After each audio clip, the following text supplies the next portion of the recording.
Assalomu alaykum. Sizlar bilan bugun Intelish TV. Sizlar bilan bugun nima haqida gaplashamiz? 6 oy davomida sizni o'zgartiradigan 5 ta qoidalar. Bu qoidalar sizga nima uchun kerak? Sizlarga bu 5 ta qoida 6 oy davomida sizni o'zgartirish, sizni hayotingizni yo'lga qo'yishda yordam berishi uchun. Ya'ni, agar bugun o'zingni o'zgartirmasang, ertaga ham shu joyda qolasan. Ko'pchilik omadni kutadi, lekin muvaffaqiyat bu intizom natijasi. Agar 6 oy davomida shu 5 ta qoidaga amal qilsang, hayotingni butunlay o'zgarishi mumkin. Birinchi qoida: intizom kayfiyatdan ustun. Kayfiyating bo'lmasa ham ishlagin, chunki kayfiyat vaqtinchalikni, natija esa doimiy. Doimiy ravishda kayfiyatingga qaramasdan natijalarga intil. Ikkinchi qoida: har kun kamida 1% yaxshilan. Bugun kechagina ozgina kuchliroq bo'l. 6 oy bu kichik o'sish katta farq beradi.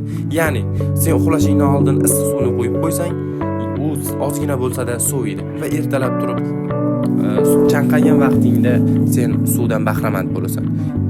Xo'p, 3-qoidaga keladigan bo'lsak, vaqtingni nazorat qil. Telefon emas, maqsading bilan ishla. Bekor o'tgan soatlar yo'qolgan imkoniyatdir. 6 oy davomida bu narsalarni qaytarsang, senga bu katta natijalarni olib keladi. 4-qoida esa shikoyatni to'xtat. Sharoitni ayblash oson, o'z ustingda ishlash qiyin, ammo natija faqat harakatdan keladi. O'zingga kerakli bo'lgan sharoitlarni yarat va hech qachon shikoyat qilma. 5-qoida: atrofingni tanla. Sen pastga tortadiganlardan uzoqlash, oldinga intiladiganlar bilan yura boshlagin. Bu ozgina senga qiyinchilik tug'dirishi mumkin, lekin buni senga anchagina maslahat beraman. Esingda bo'lsin, 6 oy tez o'tadi, lekin natija sen bilan qoladi. Savol bitta: sen o'sha 6 oyni o'zgartirish uchun ishlatasanmi yoki yana bahona topasanmi? Kelajagingni bugun qur.